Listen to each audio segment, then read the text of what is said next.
Confira o quadro de entrevistas com o tema O Desafio de Superar uma Mágoa.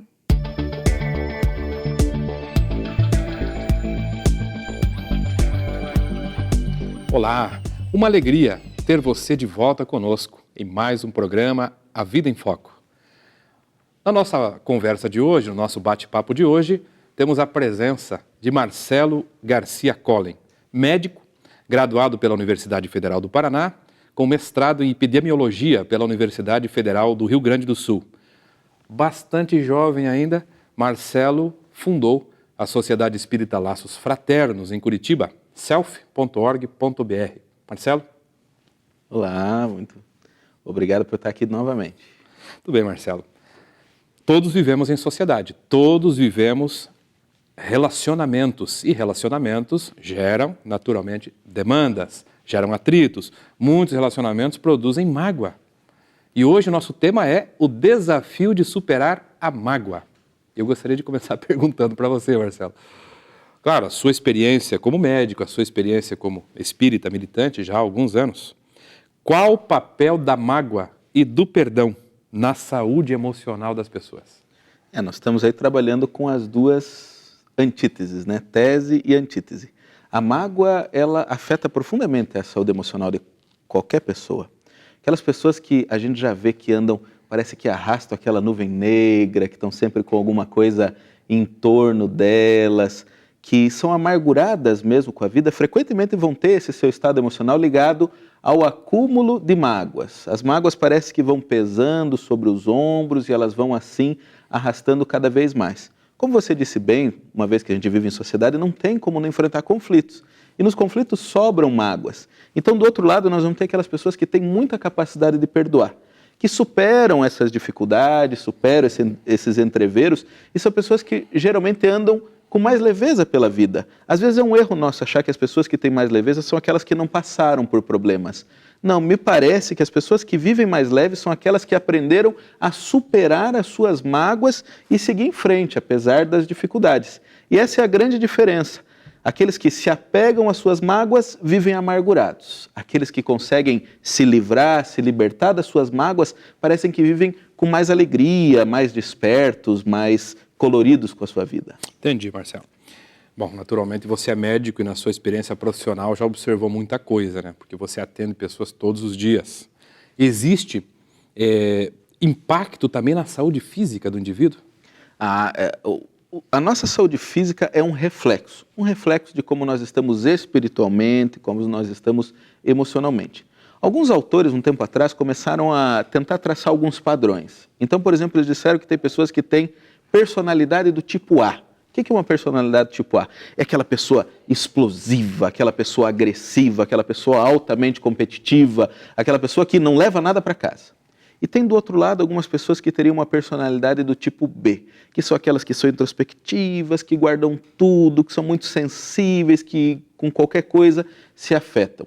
E tentaram ligar isso a algumas doenças. Os estudos não são muito conclusivos, mas eu acho que a gente pode afirmar com certa tranquilidade que as pessoas que têm essa personalidade mais de guardar mágoa, elas vão manifestar muitas doenças autoimunes, aquelas doenças imunológicas, que na verdade são o efeito do organismo atacando a ele mesmo.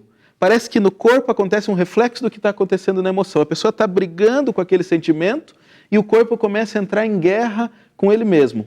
Além dessa ideia das doenças autoimunes, também é comum a gente ver em pessoas que carregam esse pesado fardo da mágoa, desenvolverem doenças crônicas como os tumores, os cânceres, esses desenvolvimentos anômalos dentro deles que talvez mostrem que eles estão realmente guardando alguma coisa que está ganhando espaço. Tem estudos sobre isso aí?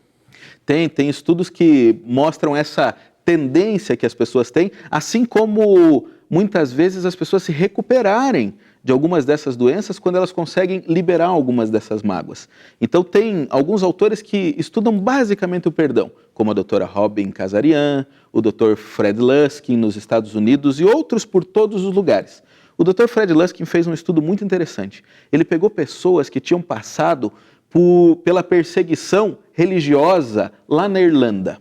Então as pessoas guardavam grandes mágoas que, pelas suas diferenças religiosas, tinham tido a sua família assassinada, tinham perdido o seu posto de trabalho, tinham perdido praticamente tudo na vida. Ele começou a fazer um grupo com essas pessoas e trabalhar o perdão, ver se eles conseguiam superar, deixar para trás essas coisas. E ele viu resultados fantásticos. Pessoas que saíram dos antipertensivos, diabetes controlada, pessoas que deixaram antidepressivos, pessoas que superaram grandes doenças suas a partir do seu trabalho de perdão. Entendi. Então, perdoar é algo positivo pelo que você está falando aí, né? Se é algo tão positivo assim, por que as pessoas não fazem? Essa é a pergunta, porque a gente diz, deixe para trás essa mágoa. Eu acho que no fundo todo mundo tem uma ideia de que perdoar é bom para si, mas a gente não consegue perdoar porque a gente tem alguns ganhos, sim, em guardar uma mágoa. Ganho em guardar mágoa? Porque eu falei da parte ruim, né? As perdas que a gente tem com a mágoa, mas também às vezes a gente ganha com a mágoa. Quer dizer que a pessoa vê vantagens subjacentes, é isso? Palavra difícil, né? Isso, as pessoas usam a sua mágoa para conseguir coisas para elas. As pessoas muitas vezes controlam os outros a partir das suas mágoas. Na mão, assim? Ela guardando aquilo, guarda a pessoa junto com ela. As pessoas às vezes assumem um certo controle sobre a sua vida e sobre situações. As pessoas podem querer justificar determinados comportamentos que ela tem, e é cômodo daí se asilar naquela mágoa. Não, eu sou assim porque afinal de contas o mundo foi muito ruim comigo, as pessoas foram muito injustas, porque o meu pai fez isso, minha mãe deixou de fazer aquilo. Isso tem muito no consultório, Marcelo, nos atendimentos? Mas não só no consultório, como na rua. Se você conversa um pouquinho mais com a pessoa, mas é fácil de trazer esses Culpa assuntos. dos pais, culpa do governo que não me ajuda, culpa dos impostos, das faltas de oportunidade, porque tem um anjo mau contra mim e todas essas crenças que as pessoas vão trazer. Aquilo que você falou ali anteriormente, de colocar na mão, acontece às vezes nas relações, né, de casamento. Lembra aquilo que você fez para mim, que você pisou na bola um dia, e vão levando isso aí 20, 30 anos às vezes. E às vezes até filhos contra os pais, mas você que me esqueceu na escola, agora vai querer me dizer isso, vai querer me cobrar alguma coisa ou algo assim. Então isso é uma coisa que afeta profundamente a dinâmica dos relacionamentos. E a vantagem nesse caso é controlar outra pessoa? Sim. Daí eu consigo, usando isso contra você, o que acontece? Se eu me livrar dessa mágoa, se eu realmente te perdoar, como é que eu vou conseguir te justificar alguns desses comportamentos? Então eu seguro isso para poder usar contra você num outro momento. Então tem pessoas que são colecionadores de figurinhas. Elas ficam o tempo todo marcando e guardando e não perdem oportunidade de lembrar o outro que elas fizeram, que elas deixaram de fazer, que possa ter magoado de alguma maneira, o mal que eles possam ter feito. De onde que vem isso, Marcelo? Essa necessidade do indivíduo ser a vítima em todo momento? O que faz isso? É claro que não é uma coisa só, né, de um lado só. Pode ter aí, sim, uma tendência das pessoas até à autodestruição. As pessoas, às vezes, nascem com esse perfil de pessoas perdedoras, né? Pessoas que nada dá certo na vida. Lembra aquele personagem que tem dos desenhos animados, que dizia, ó vida, ó azar, e algumas pessoas querem carregar a vida assim, e por isso elas colecionam as mágoas para poder confirmar aquela posição que elas estão naquele momento, aquela ideia de que elas são de alguma maneira perseguidas. Isso ajuda, é claro, a acobertar algumas das minhas falhas. Então a pessoa, no fundo, pode ser muito vaidosa. Então ela já guarda várias justificativas para suas falhas que ela possa usar oportunamente. Ok, Marcelo, a gente, depois do intervalo, continua com essa conversa, bastante interessante.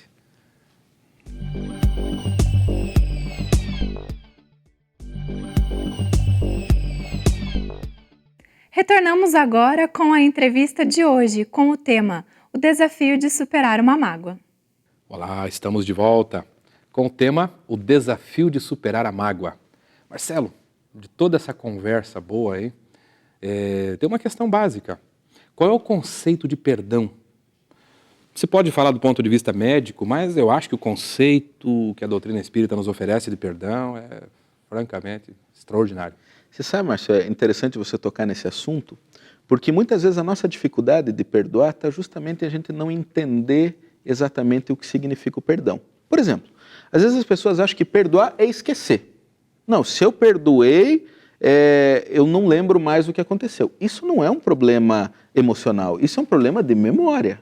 Se você esquece o que aconteceu com você, é porque você está com algum problema da memória. Especialmente porque as mágoas têm um conteúdo emocional muito forte, a gente não vai esquecer. Não vai esquecer daquele dia, daquilo que aconteceu. Então esquecer não é uma questão de esquecer na memória. Esquecer a mágoa é abrir mão daquele sentimento negativo. Esquecer a ofensa é esquecer aquele produto, aquele resultado enorme que causou dentro de mim aquele evento que a pessoa teve contra mim. Então, quando eu falo assim, eu preciso esquecer a ofensa, não é esquecer o fato da ofensa que aconteceu.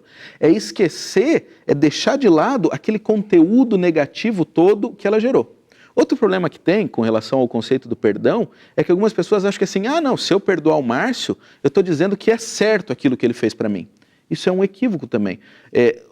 Considerar certo ou errado o valor que aquela situação teve para mim, de maneira nenhuma vai afetar a minha capacidade de perdoar ou não, porque senão eu sempre ia usar a tábua da lei. Iam ser imperdoáveis qualquer coisa que fosse contra aquilo que tinha sido combinado na relação com outra pessoa. Então, às vezes, eu considero me traindo. Eu vou estar concordando, ou que a pessoa, então, está quite. Ela não tem mais nenhuma responsabilidade sobre aquele erro que ela cometeu se eu perdoei. Eu acho que é mais fácil a gente pensar nisso quando a gente está lembrando no nosso lar. Pequenas coisas do dia a dia. Né? Um filho que quebra um vaso. A gente não esquece que ele quebrou o vaso. Inclusive, a gente pode até usar dessa situação alguma outra vez para ensinar alguma coisa para ele. Mas eu esqueço a ofensa, eu deixo de lado aquele peso, aquele rancor e aquelas dificuldades todas para isso. O fato de eu ter deixado isso de lado não quer dizer que ele pode quebrar o vaso que ele quiser na hora que ele quiser. Ou que ele talvez não tenha que fazer alguma coisa para reparar aquilo que ele fez, se a gente já tinha combinado isso anteriormente. Então, perdoar é uma questão de coração.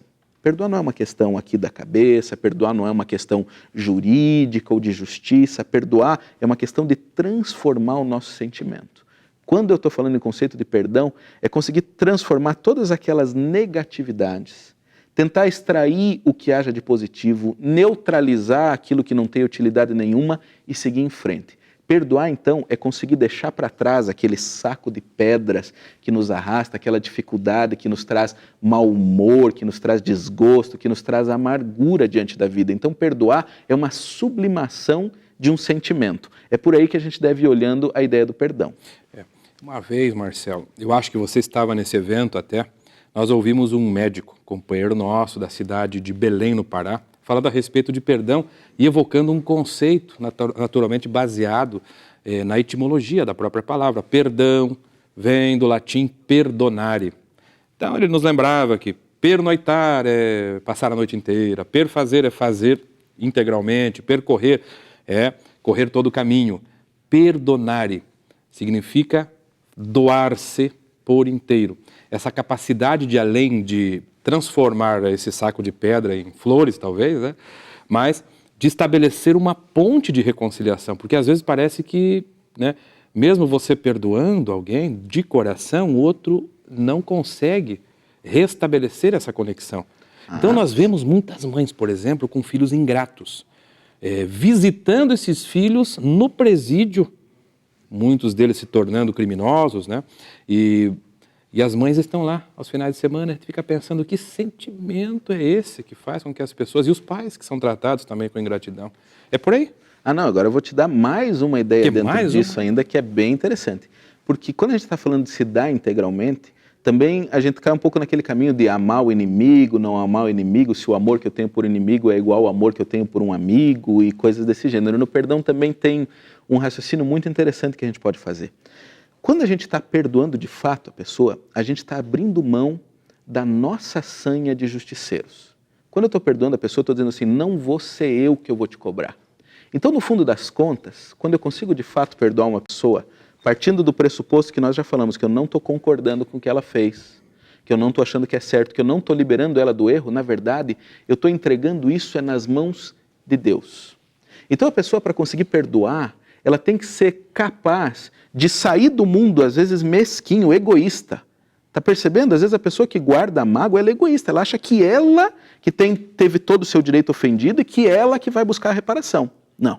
Para eu conseguir sair desse circuito, eu tenho que colocar Deus, a providência divina, a justiça divina dentro dessa roda. Então, quando eu perdoo, eu estou admitindo que Deus sabe o que vai acontecer. Se tiver que acontecer uma cobrança, vai ser feita. Se não tiver, também vai ser. Porque daí eu não preciso ficar eu contando se Deus está cobrando ou não. Porque tem algumas pessoas que dizem, tudo bem, eu vou deixar Deus, mas eu vou ficar observando se Deus vai cobrar mesmo dessa pessoa ou não aquilo. Então, eu abro mão disso. Né? Eu coloco nas mãos de Deus. Isso serve para muitas coisas na nossa vida, né? A gente colocar as consequências das nossas ações nas mãos de Deus, essa entrega, que é no fundo o significado da fé mesmo, de se deixar conduzir por Deus. Então eu coloco em Deus as cobranças, como eu coloco em Deus as felicitações para a vida dos outros e para a minha própria vida. E daí eu queria chamar, quando a gente está falando em perdão, também a ideia da oração dominical, né? Perdoa, Pai, à medida que eu perdoo. Você vê que é interessante que essa é uma conversa que a gente faz com aquele Deus que tem dentro de cada um de nós. À medida que eu vou perdoando, eu vou recebendo perdão. E daí nós temos uma sobreposição interessante entre rancor e culpa.